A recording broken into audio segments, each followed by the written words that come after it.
Hey, good afternoon, everyone. Welcome back. I'm Nick Paro on Sick of This Shit Publications, joined by my good friend Sharad Swaney of Centered America. And we're back for the second discussion today on intelligent masculinity. We are cross platforming on Banner and Backbone and Centered America as well. I think I might try and just start doing this for all the shows coming up for the intelligent masculinity so a larger audience can get notified. Um, Thank you for offering to cross host this with us Yeah, on Centered America too. It's good to see you, Sherrod. How are you today, my friend? I'm doing very well. I have a little cold, but I'm doing all right. Just woke up a little sick, but I'm really happy that we're doing this because it gives us a real breather, a moment to kind of refresh and relax with all the crazy stuff that's happened this week. Yeah, Yeah, and for those who've seen me quite a bit today, this is my third show of the day today on January 8th. Yeah, it wasn't really a long rest, but I had time to eat a muffin and grab a quick drink and say hi to my son who's homesick today. So it was good. I needed that quick little break. I recentered myself for our discussion. Been a very energizing day for me because I've had some really good discussions, although it's also a very emotionally heavy day today after yeah. yesterday, after the murder of Renee Nicole Good by the ICE agents. And this discussion is not going to be about that. If I've had a couple other discussions today around that topic and the impacts it has on all of us, though maybe I haven't actually formally asked you on your thoughts yet. Maybe we'll open the discussion before we get into our intelligent masculinity side. But this is part of intelligent masculinity is learning how to discuss and talk and express our emotions and our thoughts clearly and using our words rather than our fists or a gun, because that's the weak way. That's a coward's way out, um, rather than fighting for your ideals with words. So, sure. Do you have anything to say around the events of yesterday before we jump into our discussion and get onto a slightly different topic?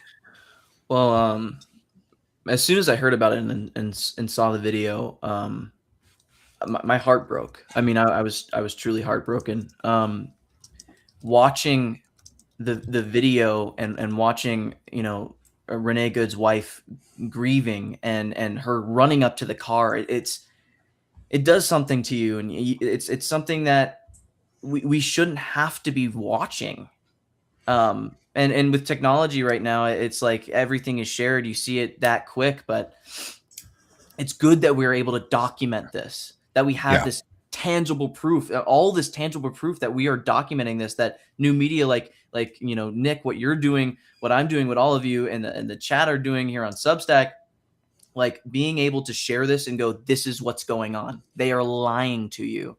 So it's heartbreaking, but it comes with a silver lining. Renee Good was a courageous hero, and we shouldn't forget her. Yeah. And we should be actively preventing this from ever happening again. And so Sherrod and I, before the show, we're talking about some stuff around legislative ideas and how we can actually do actionable impact across the country. Um, and so you'll be hearing more about all of that as we start talking more in the backgrounds. And we're going to be doing this on. I've invited Walter Ryan and Dr. Eric Lulov, and or Evan Fields already comes to the window of discussion with us, but I've invited them to join us for a couple at Awesome. least so we can talk about some of the like legislative ideas and how we can actively prevent ICE from being and law enforcement like this from being masked so we know who these individuals are, so and Yeah. requiring maybe even them to wear body cams, things that demand accountability. And that's something that is a big piece of intelligent masculinity is accountability. And so welcome everyone, welcome all friends, everyone who's coming in on Substack, on Twitch, on YouTube. Thank you all for being here with us today.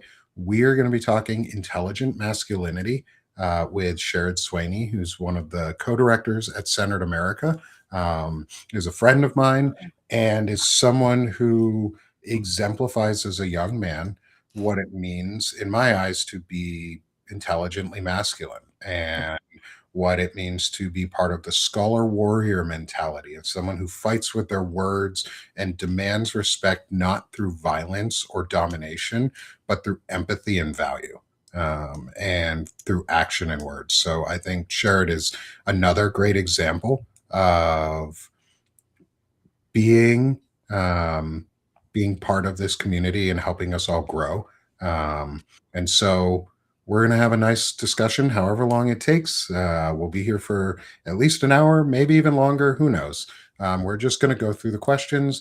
I'm going to give Sharad time to just explore his answers, and we'll go through them. I'll add some anecdotes myself here and there, but this is more about Sharad's journey. And like I told Shane Yerrick this morning, this conversation is going to be part of a larger dialogue that I'm putting together on the series of intelligent masculinity, where I'm going to profile each of the folks that I interview, and release a series afterwards around the full discussion and our themes across the way, how we differ, how we're similar, and you're going to see some incredible faces along the way while we do this. So, Sharad, thanks for being on with me. I know we were supposed to talk Tuesday, but you had a day, Yeah. and it's okay to reschedule things. It's okay to give each other space so that we can manage our personal lives and be healthy ourselves. Like Sharad, I texted him and he got back to me and he was like, "Hey man, I'm sorry."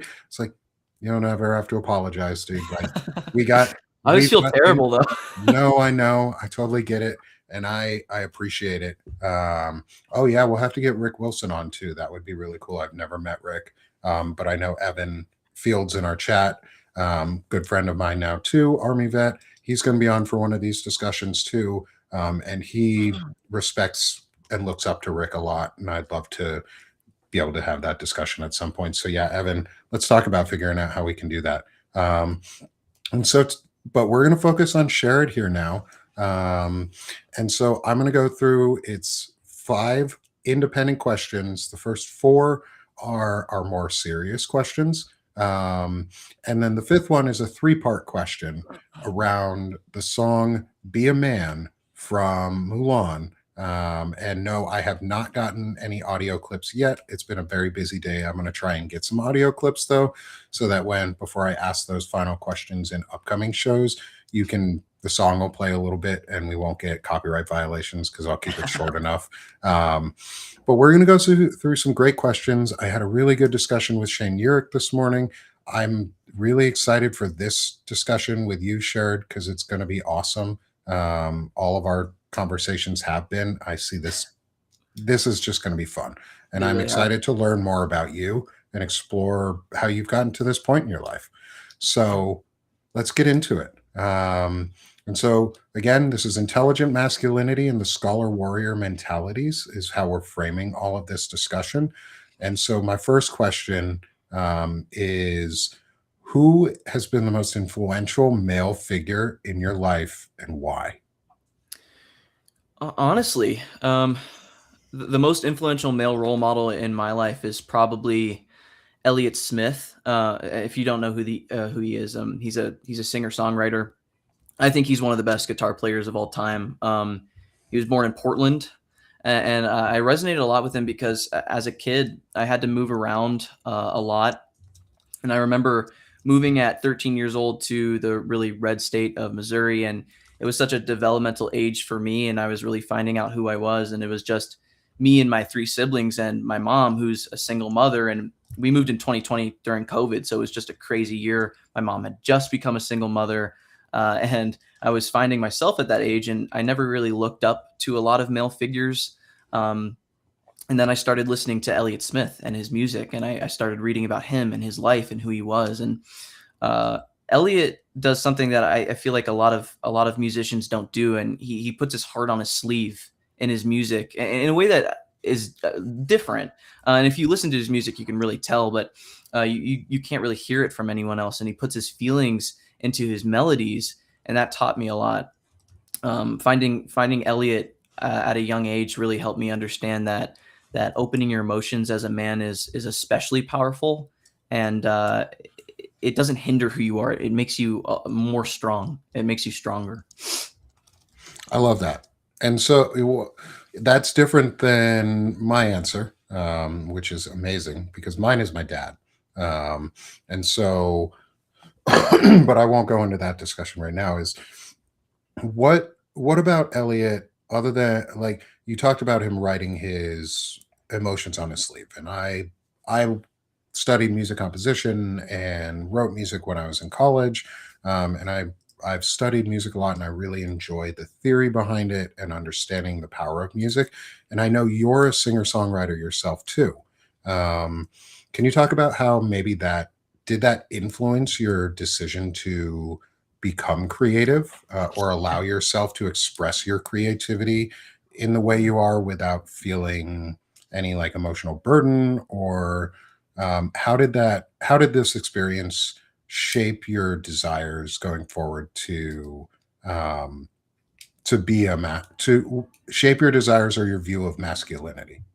Yeah, so my parents were in a band when I was very young. When I was born, they were in a band, and they played music, and that made me very creative. But I felt like I was always it was always my father kind of deciding things for me, and I think a lot of people share that experience, where it's like you need to listen to this music and you need to get into this, and that's a normal parent role, but it felt like I was kind of forced into this one box where I couldn't escape.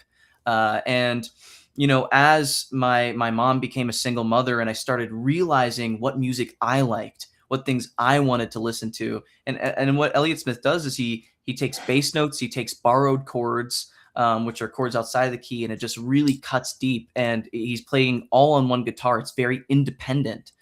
He's constantly just like it's very raw and lo-fi, um and it helps with my view of masculinity because I feel empowered to just be myself. I don't have to fit in some sort of box. I can be outside of the box. I can be creative. I can think differently. I don't have to stay in one place. It doesn't have to be forced upon me. And I think it also helps me in the political world because that's something within politics and political views where you don't want to be the victim of a propaganda machine. You want to be outside of the box. You want to fight back, and so I think that's really shaped my role when it comes to masculinity.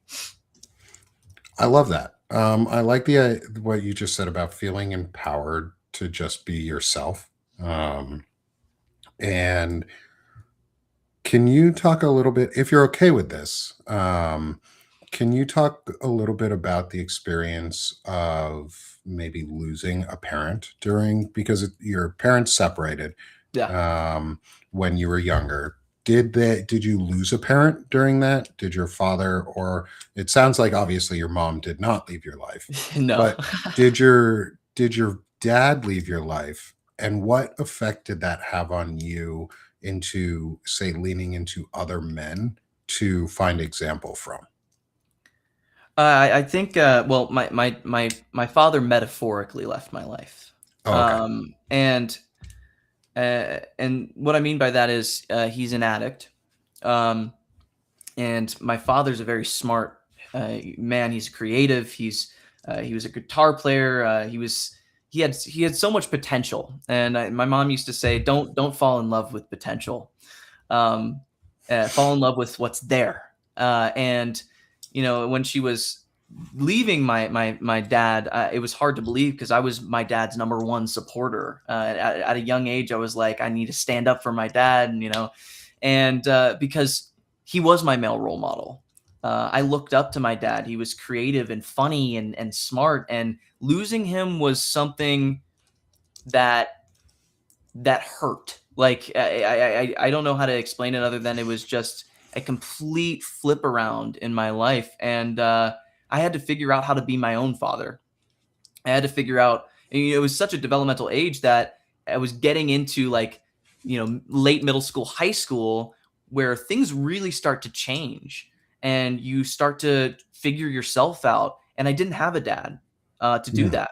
You know, he was in and out of jail and in and out of prison, um, and he doesn't fit the stereotype of like, an addict, street addict. He's well kept together and he's a functional addict, and but and I ended up having to be my own father. And so it's like clinging onto male role models. It was more like finding myself, finding the male role model in myself, who that is.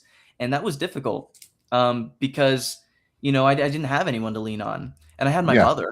Um, and I think that helped me figure out that masculinity doesn't have to be this thing where you hide your emotions. You can really get help, and you can figure yourself out, and you can cling on to other people, especially women. For me, like, my mother is such a wonderful role model in my life, and she fit that very well.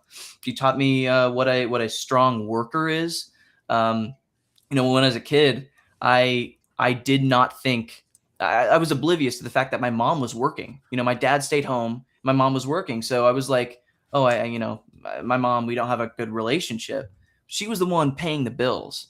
She was the one making sure the house it was clean. She was the one that was making sure that she was working night shift, 12 hours a day, in the NICU, in the neonatal intensive care unit. And like, I didn't realize that until I grew older, that my mom was the one working hard, and I thought that was Hmm. my dad because he was there all the time. That leads into my next, I guess, segment of that question, because your answer also fits along with how what I saw in my answer, and with Shane's answer, is it's not only a male role model that we need in our life, and a male leader for ourselves to, or someone we look up to. It's just as important, if not more important, for us to have a female role model who we look up to, especially as men, because mine is my mom. Just like yours, is because she was an incredibly powerful, and is an incredibly powerful woman, and speaks her mind and tells it like it is, and has helped my father grow too. Like, having the ability to have at least one caregiver who shows you those skills and lets you blossom under those is really important. And I'm glad your mom was there for you, and that you saw everything Yeah. that she was doing, at the end. By the end, at least, is you saw what she was doing. You picked up on how hard she was working, and you learned from it, even if you didn't know you were learning from it. And I think my mom fit a role where she helped me find a role model in myself. And I think that it's a little different from a lot of people's upbringing, but she was able to fit a role where I could find myself, and she wanted that for me. She wanted me to have the freedom to choose what path I went down, and learn and make mistakes, and learn from those mistakes, and learn how to learn from those mistakes. And it really taught me a lot. And so, Sharad, before we go any further, how old are you, my friend? For everyone in I'm the audience, I am 19 years of age. this man who is younger than a couple of my nieces, is doing and has built a character around himself, a model for himself to go off, that took me 30 something years to do.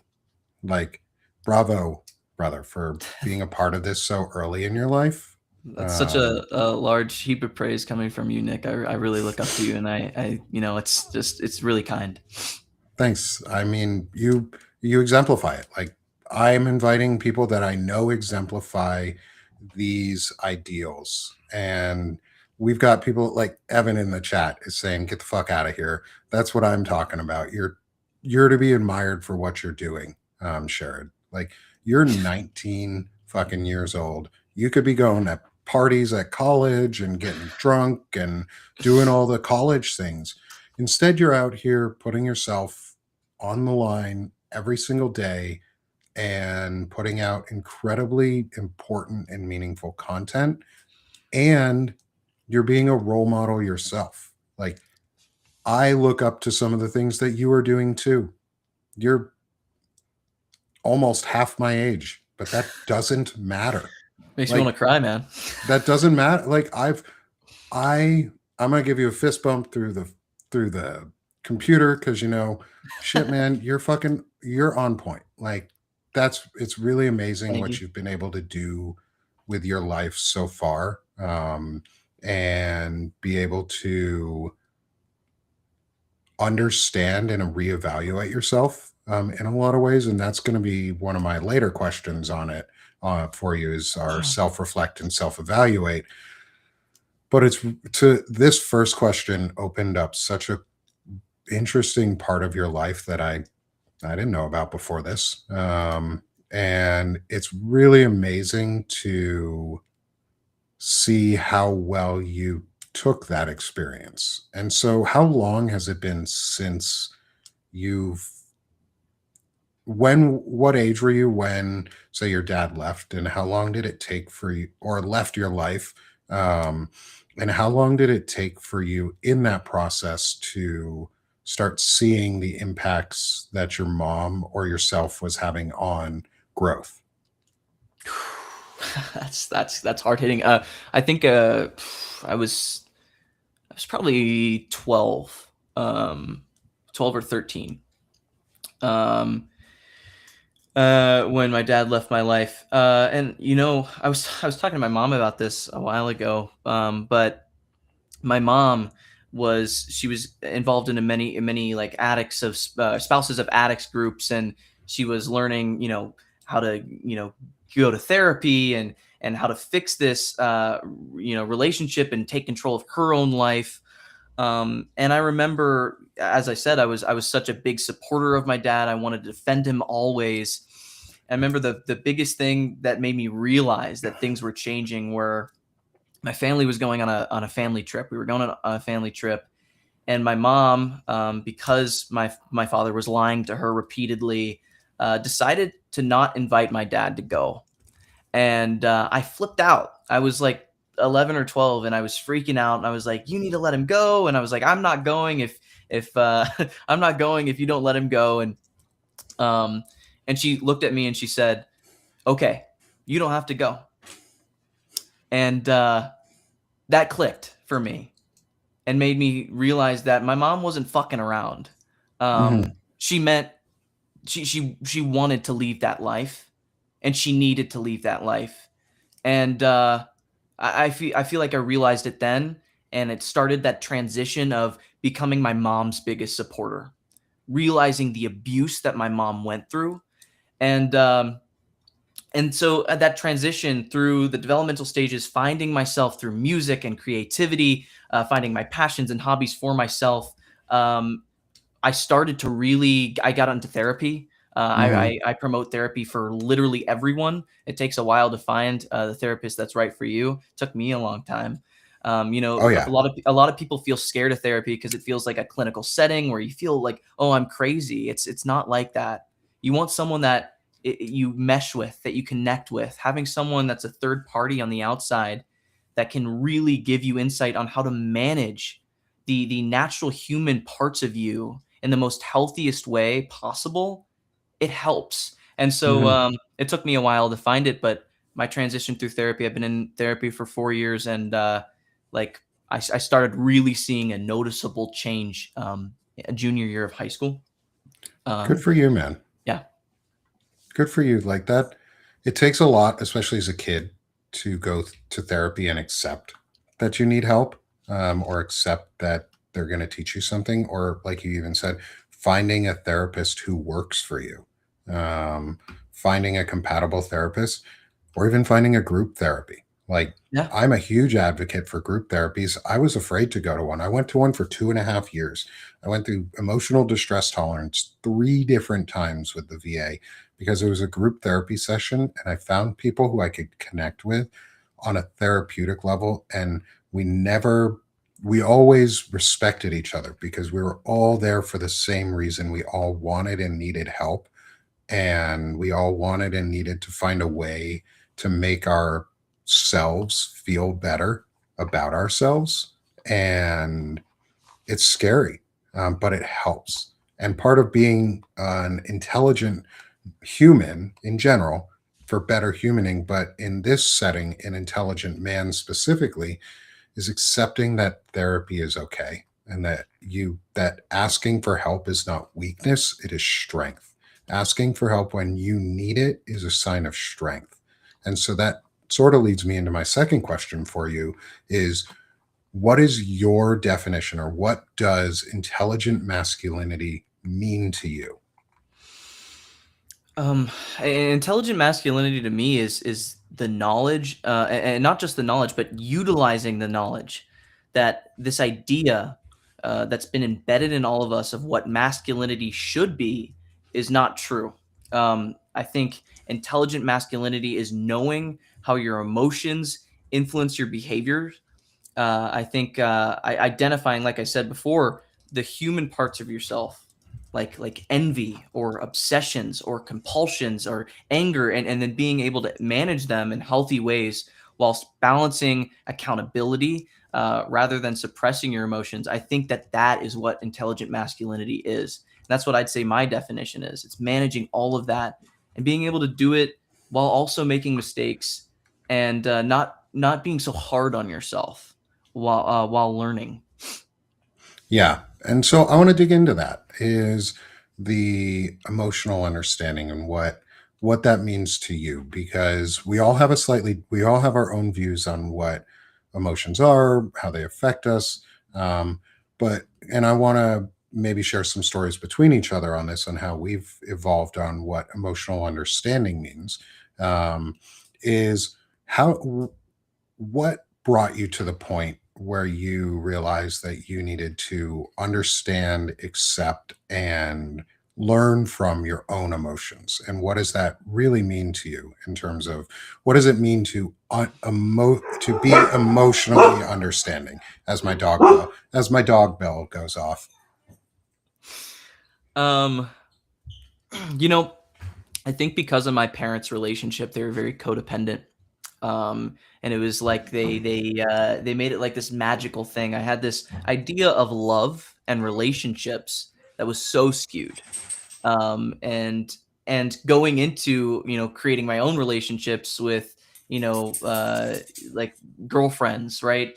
It would end up being just this obsession instead of actual love and care. And I realized that about myself. Of course, I was really young. It was like early high school. Um, but I realized like I need to understand obsessions and compulsions. And I think that I do have a lot of obsessive compulsive traits. I mean, I see it a lot in the way I work. Like Mhm. I want to find solutions for everything, and I have to think about this and get it done. And I think it was a lot in the way with relationships, where it was like I need this person to live, and that's how my parents' relationship was. They needed each other to breathe and have oxygen, and that's not a healthy relationship. Um, and I think that helped me figure out how my emotions or how my obsessions and compulsions really work. And I know you and Shane talked about anxiety and stuff like that, and bipolar, and he did a little talk about that. But I think like everyone has those human traits, Yeah. and it's just managing them effectively that creates intelligent masculinity. Yeah, no, I would absolutely agree. Is the management of it, and I like what you said about the codependency piece, um, and how you talked about it. About I need this other person to live, and I use a phrase of, and this is something my wife and I found over years of marriage. We're coming up on 11 years of marriage now. We are really happy and not codependent on each other in many areas. We are codependent in some areas because And that's we okay. chose to be. We chose to be in those areas. However, we're not in others. And I want to get your thoughts on a phrase that I like to use with my wife, and that I surprised my therapist with this one, was we like to add to each other's happiness rather than make each other happy. When we talk about, like, when we express joy and stuff towards each other, it's not, oh, you just made me really happy. It's like, oh, you added to my happiness with that effect, Yeah. or with that thing that you did. What do you think on that, and how the framing of that as an emotional understanding for breaking the codependency cycle? I love that. I love that, and I think like relationships, they have to be an addition to your life, and it's something that adds to your life. And my mom used to say, "Don't set yourself on fire to keep people warm," you know. And so that's how I can kind of relate to what you said. It's very similar with is like you need to look out for yourself as well, and that's what a lot of people feel like they shouldn't look out for themselves and they feel selfish when doing that, and it's like you have to, of course there's a balance, but look Hmm. out for yourself. Like you need to have your space, you need to have your time, you need to be able to function and add to someone's life, not try and make them happy, and vice versa. So I really like that. Yeah. Awesome. You're getting so much good feedback in the chat, by the way. Like, everyone is loves hearing about the growth that you've made and how young you are and how impressive it is. Because So it I should it really sh- the hard part for me, like, is this should be normal. Like, what Sharad is doing and what I've done and what so many other men are doing should be the norm. Like, we shouldn't have to celebrate how emotionally intelligent we are and what intelligent masculinity is. But since nobody is explaining it to anybody and nobody is telling other men how to do it, we need to showcase these examples and highlight the growth that a young man who is 19 years old, who started at 12 in all of this, has done more growth as a child leading into his adult years than most men will make in their entire lives. Like, Sherrod, you should feel so much pride for yourself and joy at what you've done so far in your life, because you're willing to learn, you're willing to ask questions, and you're willing to model this type of masculinity for yourself. And that leads into the third question, which is, how do you model intelligent masculinity in your own life? honestly, with friends, and you talked about this a little bit before, but it's so hard at my age with other guys, with other men. You know, I don't have a lot of male friends. I have a very tiny amount because it's just so difficult to connect. And a lot of my age, a lot of men my age feel like they have to talk about certain things like girls or sex or like we have to get drunk in order to form a connection, and that's not how I am, like, at Mhm. all. Yeah. I model intelligent masculinity in my life by you know, I'm hanging out with a friend right now. I'm a male friend right now, and we're house sitting, and and he's in that frat life, college life, and I Hmm. think you know, I model that by like breaking that mask that so many men feel pressure to put on, and I think a lot of men, especially people my age, in this age of technology, feel like they can't be themselves because it's this like mutually agreed upon thing that you know, just to not be emotional and hide away your heart by covering it up with like, you know, so many jackets or something. And you know, the jackets being we have to talk about this subject and that all guys talk about to hang out. And you know, I kind of do my best to reassure new people that I meet that that's just not true. That we can breathe a little bit. That you know, we don't have to be assholes to connect, and it's much more fun to connect when you're being yourself rather than being a dick. You know? Yeah, it is. It is much more fun to connect when you are yourself, because people will see the joy and will see the love. And if they don't find who you are as a person, as an individual, as worth being around, then you drop them from your life. Ooh, that's exactly, yeah. You don't have to hold on to negativity just because they're around. And you said, to me, it sounds, is hold friends accountable and have Oh yeah. friends help you hold yourself accountable so that you can model intelligent masculinity with each other. Um, can you talk about some times when you've actually lost friendships through, or possibly lost a friendship because you held tried to hold someone accountable for bad behavior, or inappropriate behavior? Yeah, actually. Uh, well, I think most of us have this experience. But there's a friend. Uh, he did he you know I'm always the type of person where I'm very like upfront. Like I don't like talking about this, or I don't like when this makes me feel this way, and it takes people back. But he did something inappropriate, and I called him out on it. I want to say what the inappropriate thing was, but it's just it Yeah, was you don't have to out exactly what it was. uh, It sounds like something that yeah, a young man would have done that's highly yeah. inappropriate. Oh, 100%. And it was all happening at my grandmother just passed away, and I had heard about it, and I was like, dude, like no, like no. And he always tried to appear normal about it, and I just ended up you know dropping that friendship. I think like for me, if you have a friend that doesn't fully value your space, doesn't value your boundaries, and doesn't value who you are and your emotions as a human being, you don't need them in your life. They don't add value. And it goes back to what you were saying. People in your life should add value. It shouldn't be Hmm. this job where, I mean, of course there is work needed to sustain relationships, but it Yeah. shouldn't be this job where you are working tirelessly to make sure that this person stays in a place where you can actually be connected. Because that is codependency. Yeah. That's what codependency is. You are trying to, it's enabling as well. You're trying to put this person and sit them down and go, please be, normal, or please be the person that I need right now. And I think I did that with that guy. I was constantly going, I need you to be this way right now because I want to be friends with you. And Yeah.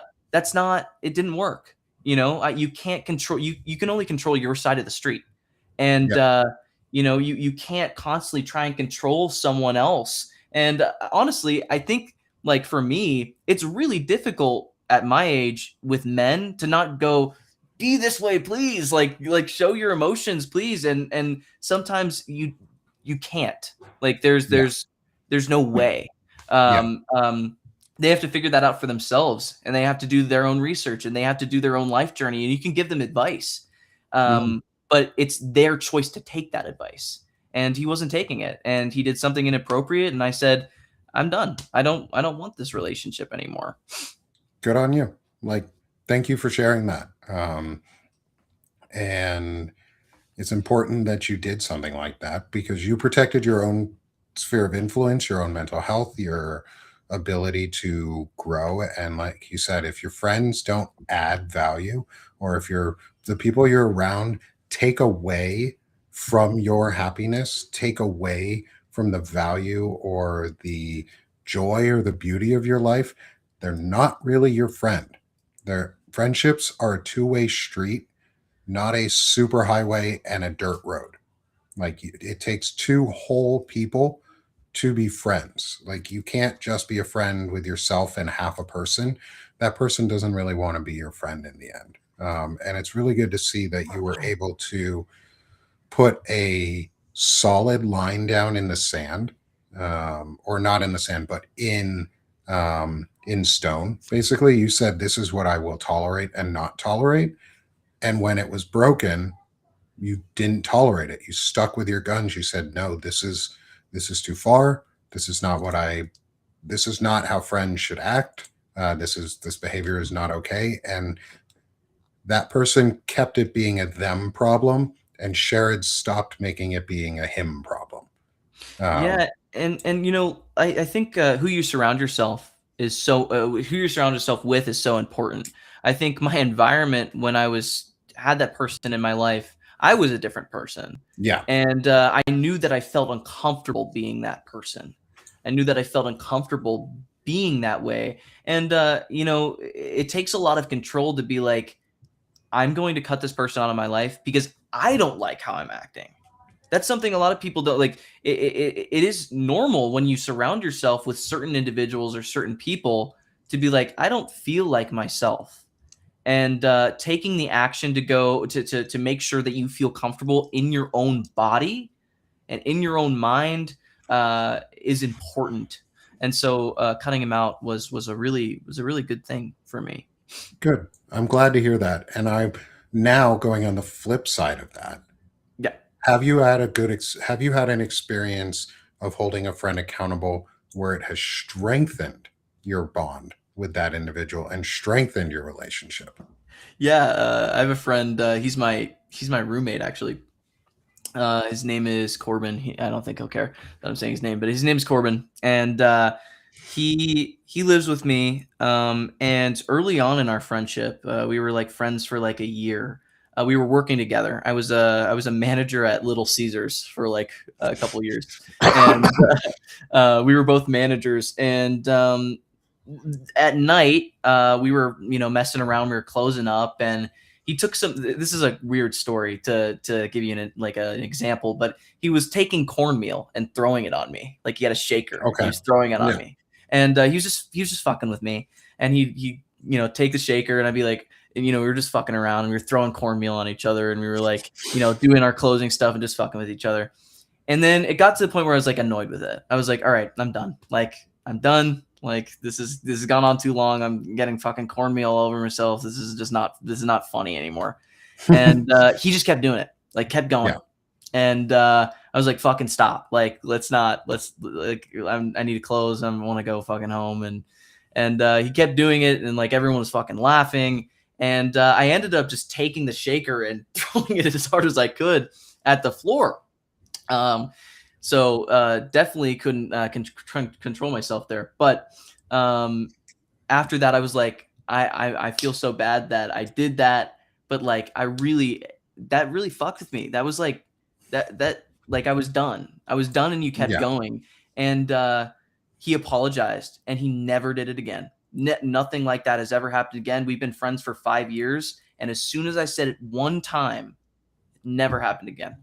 And that's a stuff like that, as in just like invading the time when I say I'm done. Hmm. um like No, anything but yeah, yes means no yeah, is what we yeah. teach our kids. Is anything And but yes means no. it's a weird story, but every time that like I think of that question, because I'll think of like stuff like that, and I'm like, yeah, Corbin's a good friend. Like he stopped. And Hmm. yeah. It takes a lot to do that. It takes a lot to say no to your friends. It also takes a lot for your friends to then come back and apologize.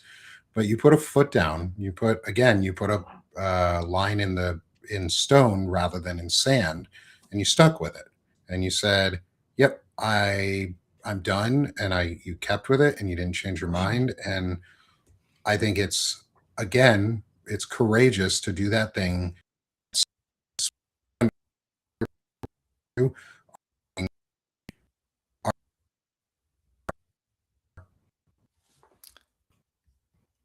I think the Wi-Fi is cutting out a little bit. I should be back here. Okay, there we go. Am I back? Yeah. Yeah, I lost. Sorry, my Wi-Fi was cutting out. We're under storm watch and weather Oh, right it's all now. good. Tornado. We had a tornado watch all morning. Gotcha. We didn't get hit by anything, but we had some thunderstorms and stuff. So sorry for things cutting out there. But I think it's another example of just you being willing to put your foot down and draw a line in the stone. And I keep saying stone and not sand because sand is mutable and you can just keep pushing it back, keep wiping it away. But you put a line down in stone and said, nope, I'm not going to cross this. And when it was crossed, you stuck with it. And your friend felt that. Your friend seemed to feel that in the end and went, I'm going to learn from this too, and did. And that's amazing. because you're still friends with them. You're And, roommates now. and Like, there are times where, I've done that. Like, we'll be driving in this car and like, and these are very small things. There's mhm. bigger things, but like, we'll be driving the car and I cross my legs when I sit. So like, I have like one leg crossed over the other. And so my shoe gets on the dashboard a little bit. And like, it has like a little dirt on the dashboard. And he's like, dude, fucking stop that shit. Like, that's pissing me off. Like, I want my car clean. And I didn't even realize it was happening. And I Yeah. was like, oh fuck, like I'll stop that. So now when I like sit in the car, I have my leg back and it's just habit now, like Hmm. just respecting other people's small things that they need to add to their life. Yeah. Yeah, it doesn't take a lot of work to just follow and respect people's boundaries that they set for themselves, even if it's a small thing. Yeah, and those small boundaries tend to be the most important ones Yeah. because if you can't respect somebody's small boundaries, you definitely can't. You're not going to respect their big ones. And so, I'm glad that you model this in your actions and how you approach your friendships and how you have self-evaluated and grown. And that leads into our next question, which is, what do you do to self-reflect and self-evaluate? And if you have any specific tools, what's your favorite tool? Um, I think it definitely plays into the last question a lot. I self-evaluate by making sure I'm not compromising myself. And what I mean by that is I never want to put on like I said, a certain mask or so many jackets to hide my heart, right? Like I want to put my heart on my sleeve. And so I hold myself accountable and I admit when I'm wrong. That's something my dad actually he constantly told me. He's like, a good man admits when he's wrong. He never really followed that advice, but he'd tell me that, and it stuck with me. And so I admit when something makes me uncomfortable. That's a tool that I use. I tell people how I feel about every little thing, and sometimes I go overboard and share way too much about how I feel, and I feel like it freaks people out sometimes. So like I'll say like what you did here makes me feel this way, and a lot of people, aren't used to that. I don't think, and I think it's really made my friendships that are male friendships stronger. Hmm. Um, but I've always been closer friends with women because it's a lot easier to say this made me feel this way and be understood.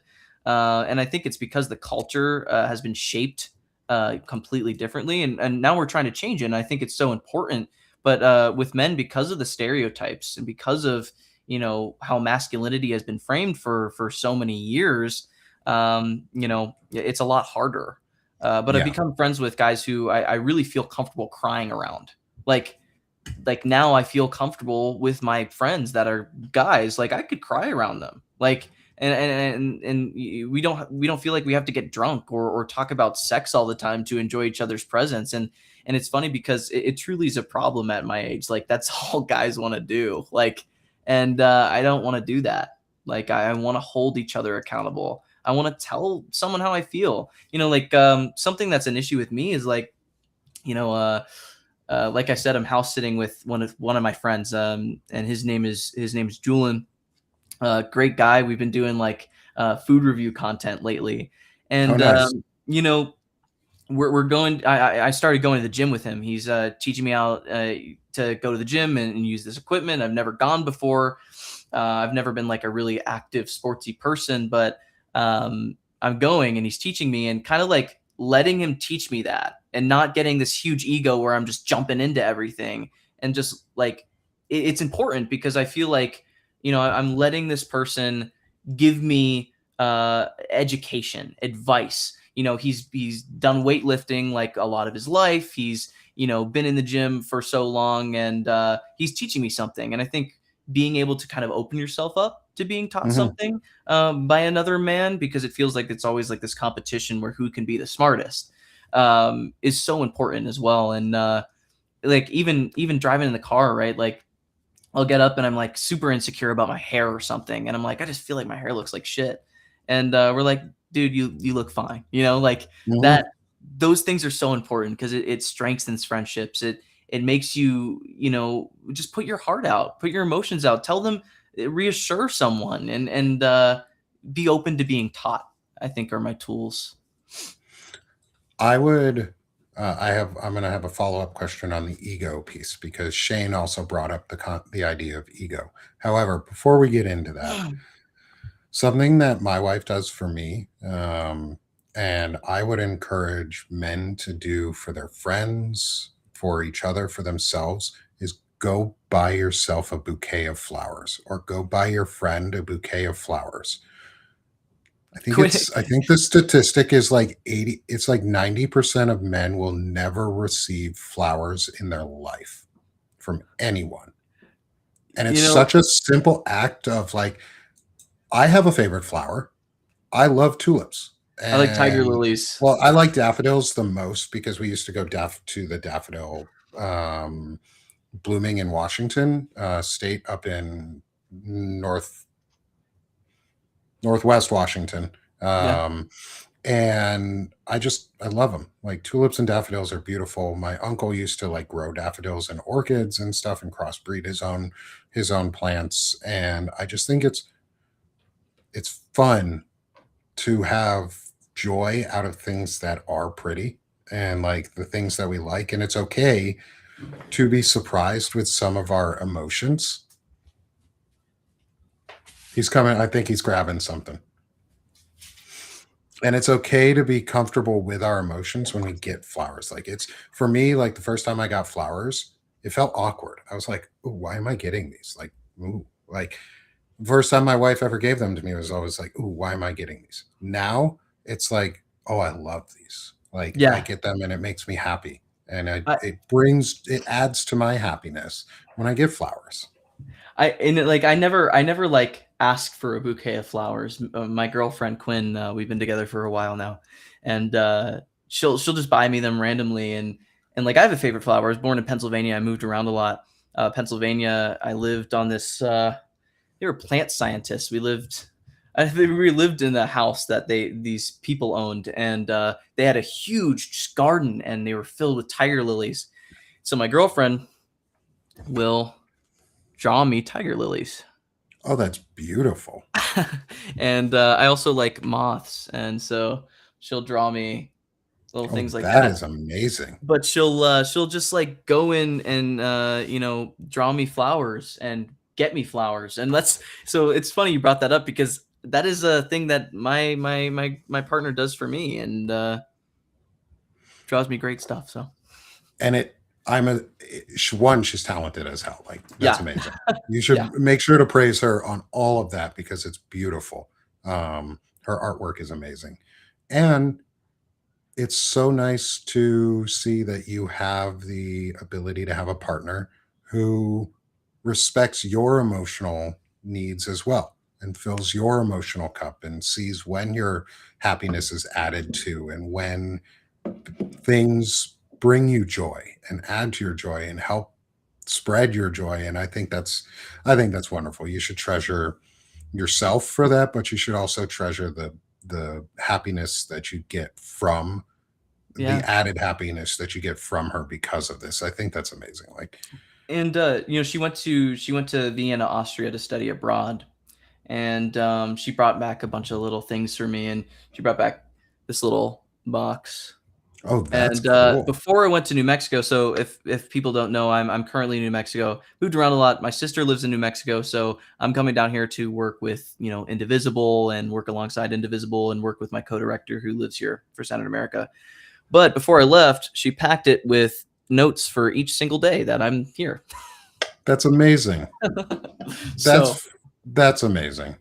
so that's the type of stuff she does. She's very like love letter drawing stuff, and I love that. That's how I like to be loved, and I think she adds to my life that way. So I like I love that you are getting to experience this happiness so early in life, and this type of joy, and be able to find this comfort for yourself and grow in this way. And one of the things you talked about was you mentioned a little bit was ego, yeah, and you didn't touch too deeply on it, but I wanted to get your thoughts on the ego side. Is has that some been something because you're still young, so you seem to have been able to get over it a lot sooner in life than so many others. Is how do you see ego being either a tool for or against you when you are trying to be intelligently masculine?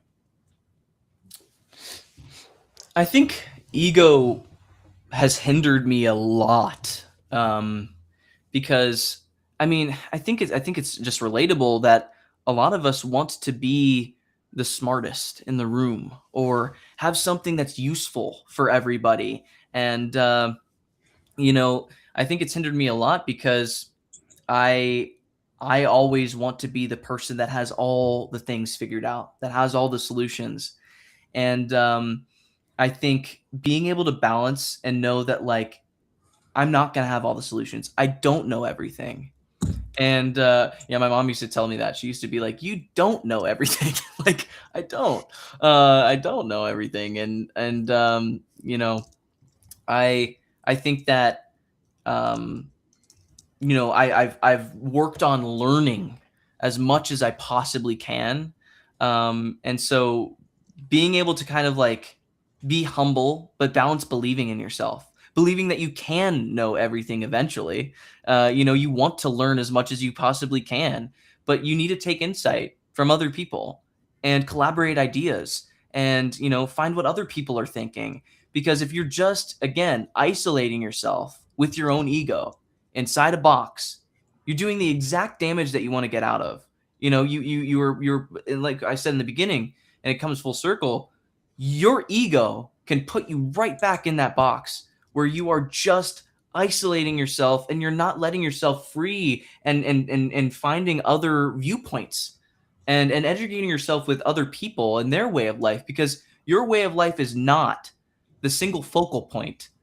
There are other people's experiences and how they've lived their life that you need to let in a little bit. And I think, like, I had to learn that the hard way. Like, I had to because my dad was always so egotistical. He was like, it's this way.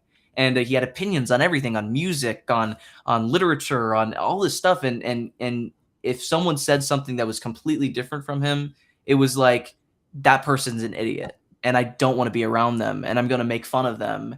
And I don't do that. And I learned from my mom not to do that.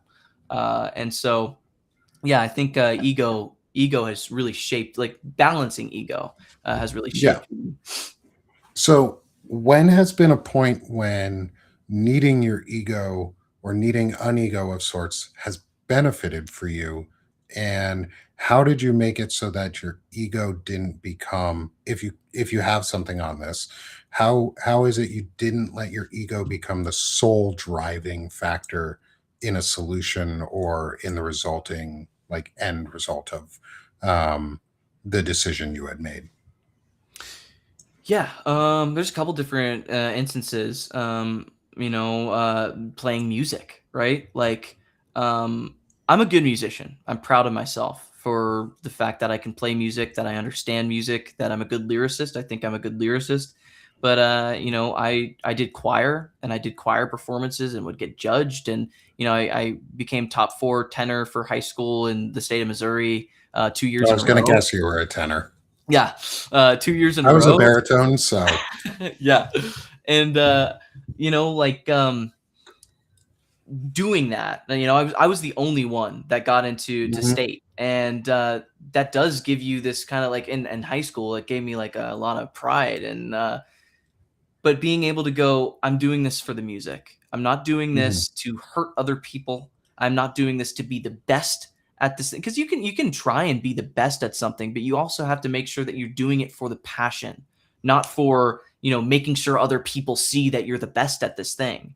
It has to be that you are driven to do this because you love it.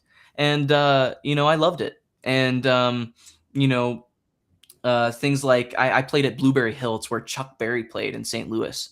That's It cool. was it was so fun to play there, and I was so, like, thrilled that I got the opportunity. And being grateful, showing Mhm. gratitude, mixing that with ego helps you, because you're not only proud of yourself, but you're also grateful that you have that opportunity, and being like, I'm so glad that I'm able to be here right now, that I'm able to be here in this moment, that I'm able to have this opportunity because other people don't get to have this opportunity. And so I want to enjoy it for all the people that don't get to enjoy it. And that is something like you are doing this for everybody else. And the people hearing your music are the receiving end. That's your priority. And you can be proud of yourself, but ultimately it's about what you're doing in that moment. And so there's instances like that where I've balanced ego. How has that grown into what you've been able to start doing for Centered America? Because Yeah, we yeah, yeah, haven't yeah. talked a lot about Centered America, and I'm okay with that. I'm okay because this is your story. But Centered America is a big piece of your current story right now. Oh yeah. Um, and how, before we get into our more whimsical questions, and yes, for those who are late to the chat, Sharad Swaney is 19 years old and has more emotional maturity than most men in their 60s or 80s. Like this boy, this young man, not a boy, young man has emotionally grown from a boy to a man in a very rapid time and has done so in a very healthy way. And one of the things that you've done out of this is you've created a 501c4 organization that is nationally registered, and you co-founded this group called Centered America. Can you tell me about? We can take as much time on this part as you want, or as little as. Can you tell me about how, looking at it from a lens now of an intelligent man, someone who is intentional and intelligent as a man, how do you see the lessons that you've learned applied to what you're doing now for Centered America? It's one of my greatest accomplishments, honestly, because like I remember January 6th was a full year of Centered America. We started January 6th, 2025. We just hit January 6th, 2026, so it's been a full year. Which is incredible. Congratulations, by the way. Incredible. But I remember talking to Gavin, my co-director, if people are unaware in the chat. I was talking to Gavin, and we would always, hop on a video game, for example. Like I don't really play video games, but we wanted a way to talk because we were so far apart. It was easy to talk for long periods of time if we're just on a game and messing around. And we would just talk about politics constantly. It's constantly like, what can we do? What solutions can we make? And I was like, Gavin, like, you're a business major. Why don't you just do politics? Like do political science, run for office. Like you're so well spoken. You're so smart. And he was like, I don't know. And I was like, why don't we make an organization? Like, why don't we do something like that? And we put our heads together, and I researched. I looked up how to do it. I looked up, how to start a nonprofit. What are the legal requirements? How do you get articles of incorporation? How do you file, articles for the Secretary of State? And then how to get 501c4 tax status and like all this stuff. And I think what's helped me get to this part of my life where Centered America has grown. It's been a year learning how to actually do a 501c4 that's nationally recognized. It was letting myself learn everything, believing that I have the ability to do it myself and Gavin, that we can accomplish this shit. And it's like, that is an ego thing, but it's also a believing in yourself because you want to help this country. And so it was for the greater good. And I ended up, putting my head together with Gavin and just grinding it out. And we did it. We figured it out. And we're still learning, right? Like Yeah. we're still learning all the accounting. We're still learning, like we haven't done tax season yet. We're gonna do that this year. That's fucking crazy. And like that's gonna be a big thing. But we had to research so much, and we knew we could do it because we think that we're smart enough to do it. And I think everyone is. I think that like anyone in this chat right now, I think that you have the ability to sit down and do whatever the fuck you want to do with your life. Like anything's accomplishable, right? So yeah. I think that's amazing. One, I'm really glad I've gotten to know you guys. I don't remember how I first met you couple I don't months know ago either. now. I remember. I went into one of your lives because you were either on with Ellie or Shane or something, and I went in one of your lives, and you were like, "Oh, we should do a show." Oh And yeah. you commented back, and you're like, "Let's do a show." And I was like, "Yeah." And then we text each other. Okay, sweet. Yeah, it's been a while. Like I've met so many incredible people because of Substack and the work that Yeah. we're all doing here and putting ourselves out there. And I think it's incredible what you and Gavin have started. Like the work that you guys are doing and the efforts you're putting in right now, especially with Indivisible and getting all of those um, pieces together so you can start doing more actionable things that truly impact the country and possible legislative ideas and how to put those in and how people can be really engaged in our democracy. Um, and I love the fact that you put in there too, while you were talking about it, that it is a little bit of ego in there, knowing that you could do it. You believed in yourself. Having an ego doesn't inherently have to be bad. Mm-mm. Normally, yeah, an ego is bad because it's very self-centered. It's very I'm better or I feel better, but it also means believing in yourself. And that might not be ego because it's not the aggressive side of it, but it is a self ego is just self belief Yeah. and manifested outwards. And knowing that you don't know everything, but be willing to learn is egotistical in its own way. Yeah. If you get joy out of that learning or if you get joy out of the end result, and it's okay to feel those things. And part of it is accepting that you do get joy when you see the work that you're doing be accomplished and be well received. And I know I feel joy when I write an article or have one of these interviews and we get we get hundreds of people in our shows. I don't think I've had less than 250 or 300 people in a show since starting this year again and Yeah. going back in just this week. And that means people are listening. People care. People want to be here with us. And for me, that fills me with joy. And I know I can keep doing this. And I know that the efforts that I'm putting in are the right ones. And I can believe in myself more. And I hope everyone in the audience also takes the chance to hit the subscribe button if you're on Substack in the top left hand corner to follow and subscribe to Sharad himself, myself, and Banner and Backbone, but specifically for Centered America in there. Follow their work if you're not already a subscriber because they're doing really important stuff. And the legislative impact and the local impact that they are going to have over the long run is going to be transformational because it's a community driven effort and they're listening and Sharad listens and learns. And if you haven't picked that up at this point in over an hour of Sharad talking about all of the amazing growth he's had, this organization is going to be a long-term amazing success because it has leaders like Sharad at the head of it who are putting the work in and not doing it just for themselves, but also understanding they do get joy out of it and that they Mm. want to do it. And it's passion. And it's even if it's hard, they come back to it. So I want to salute you and give you a lot of props for all the things that you've been doing. And I'm looking forward to the work ahead as we work together and side by side and we collaborate and pass ideas and build this community more.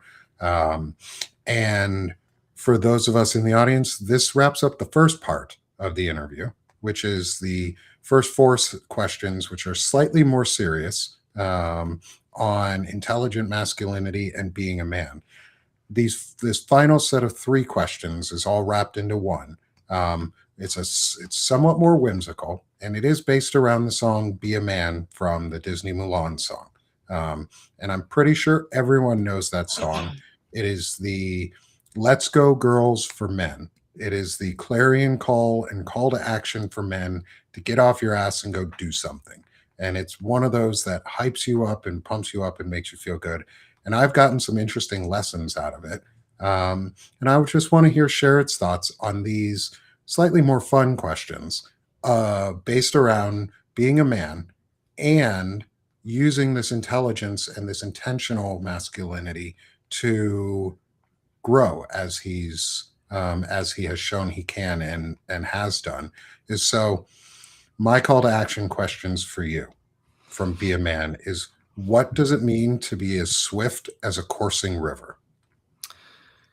To be as swift as a coursing river. I think it's to hold yourself accountable as fast as possible, and learn from your mistakes as fast as possible. But of course, we're all human. We mess up. We fuck up. But learning from that, admitting it, putting the receiving end of a mistake, if that be a person or yourself, putting that as the top priority, and not making quick excuses, but making quick and thought out solutions. The quickness being, the swift part, and then the coursing river being the strength of your solutions and your learning or resolve of mistakes. And not everything's going to be learned so quickly, so you also have to give yourself time, and allowing yourself to heal. But yeah, I think for me that would be I like what, that. as swift as a coursing river is. Yeah, I like that. And I won't give my responses to these ones yet. I'm going to do that. Shane's actually going to interview me for the last of these. Oh And wow, we're going to reverse roles for the final episode. I'll have to watch So that. sometime that'll be probably the first week of March when I wrap up all the interviews. I'm still scheduling, and we've got interviews set up pretty much all the way through February at this point. Just need a couple more. And so this is going to be a lot of fun, hearing all these different answers. Yeah. But I do really like the fact that you talked about accountability again. And that's been a common theme for you, is holding yourself accountable and growing and focusing on that growth mindset. And to me, that's part of the warrior scholar mentality, is learning and growing and not only defending, but being on offense for your ideals and taking, like you said, quick and thoughtful solutions rather than quick excuses. And I think that's a really valuable way to think about it, is don't make quick excuses, make quick and thoughtful solutions, or quick and thoughtful changes, or something along those lines for yourself to grow. And it shows a lot of growth mentality and like forward thinking and mindfulness about yourself, and your impact on those around you. So love it. Love that answer. Thank Our you. next question is, how do you embody the force of a great typhoon? I constantly question myself. I really want to know myself. I question everything. I question if my opinions have changed, if I feel differently about something. Like trying a trying a food you dislike. Like I'm the type of person that if there's a food that I don't like, I'm gonna try it again every couple months, because I really care about understanding that things can change, that I can change, that things don't just stay in one place. And that's a common theme for this as well. Like I don't want to just stay in one place. I want to experience everything. And I question my thoughts a lot. I think a lot, and I constantly want to know more about myself, and go in depth. And we have our conscious brain, and then we have our subconscious brain. And the subconscious brain is all the things we do out of habit. It's the addictions, or the things we get jealous about, or the things we get angry about, or the obsessions. And I like bringing all of those to the front and working them out, managing them healthily, and not self-sabotaging with no thought behind it. And so I think I embody the force of a great typhoon, because I'm able to manage it effectively, and keep myself comfortable. So effective emotional management Yeah. and tolerance and distress tolerance tools and mindfulness for yourself. I think that's a great way to envision a typhoon, because it can come in, it can be disastrous during it, but it's how you respond at the end and how you react moving forward that really determines the impact of, say, that typhoon. Um, and I think that, again, you are so focused on this amazing growth mentality and self evaluation and learning that it's all wrapped into you. Like you said, you don't want to stay put. You want to learn. You're a learner at heart, and you're going to be a teacher, by by accident, whether you like it or not, I because know. you're going to teach throughout this whole process. You've taught people stuff during this show. You've taught me different things and different ways to look at stuff. You've taught yourself how to be a man. You've helped teach some of your friends, even in little ways, what it means to be a masculine and intelligent man. And I think that comes through your forward thinking and your ability to have effective emotional management, and growth. Um, and then finally, we've got our last question of the day. And this one is a little bit trickier because this one isn't so straightforward, of the three. But how are you as mysterious as the dark side of the moon? I think I think by being, I think the word is like multifaceted. I feel like I'm proud of this, but I do a lot of shit. Like I have a lot of hobbies. You know, as a kid, I did ballet, gymnastics. I play multiple instruments. I've played shows at. Uh, I've done, you know, I've performed at great venues. You know, I was in choir. I run Center America. I like photography. I like keeping myself healthy. I help my family out. I'm studying political science in college. I'm in an amazing relationship. I want to run for office, stuff like that. And I feel like there's so much about me that everyone in my circle knows that I do. Like Nick, you know that I do that stuff, but to someone new, like I feel like it can be pretty mysterious in a way. And I'm really proud of myself about all of it. But I also know that there's always so much I want to do, and I want to get so much done, and I want to learn so much, and I want to experience every single type of hobby. And then I fuck myself over because it's not so easy balancing all of it. Like that's not an easy thing to do. And so, No, you know, sometimes I have to, you know, say my bad. I missed the ball on that one, and that's hard because, you know, I want to balance so many things, and you know I'm proud of that, and I think it's mysterious in a way, but sometimes I drop the ball, and you know, being accountable and you know letting yourself fuck up makes me mysterious. I think. I think that's okay. And I think there's no right answer to this question. And I'm still thinking on my answer on what I truly think it means to be mysterious as the dark side of the moon, too. And I asked this one because this one is more intangible, than the Yeah. others. Like, it's easier to think of what a swift and coursing river might feel like, or what that might look like in your life, or what does the force of a great typhoon mean, and how do you respond to one?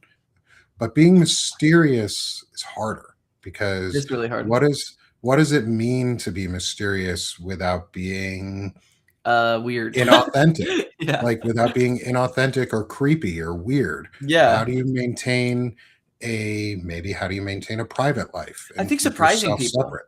Surprising Yeah. people, you know, with you know, giving people your strengths, teaching, like we were talking about, educating other people, allowing yourself to be educated, and surprising each other. I think it's a mysterious thing because you don't know what's going to pop out of you. You don't know what you're going to learn, and I think that's a mysterious thing. I think you know, not knowing what comes next, what great thing and what great opportunity is going to come next. That's pretty mysterious. I love it. And I think that's a great way to put ourselves at an end of the discussion for this, because we've gone through all our questions, and two, I really appreciate all of it. Like, that was what you just said there at the end was I think a great way to close it out. Is surprising The idea of mysteriousness might be surprising yourself and others by maintaining your authenticity, and that leads to things unknown. Whether good or bad, some are bad, but being yourself tends to lead to authenticity, because you are authentically yourself and you get to find out what comes next. So, Sharad, before we go, oh, as I smash things down on my computer, before we go, I don't have your individual account to promote, but I want to give you an opportunity to shamelessly plug yourself and Centered America, and the work you guys are doing there, because I think it's vitally important. I Yeah. think what you guys are doing is really important.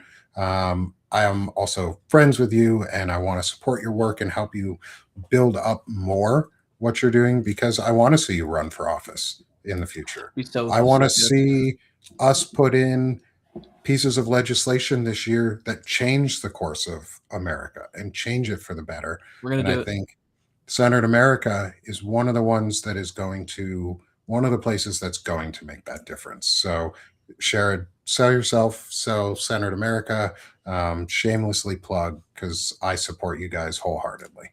Thank you. Well, my name is Sharad Swaney. I'm the director of Senate America. I run 501. Run the 501c4 Senate America. We're defending democracy. We're resisting authoritarianism. We're giving back to people in need. We're giving resources and news updates, and we're also working on legislation. We're working alongside Indivisible.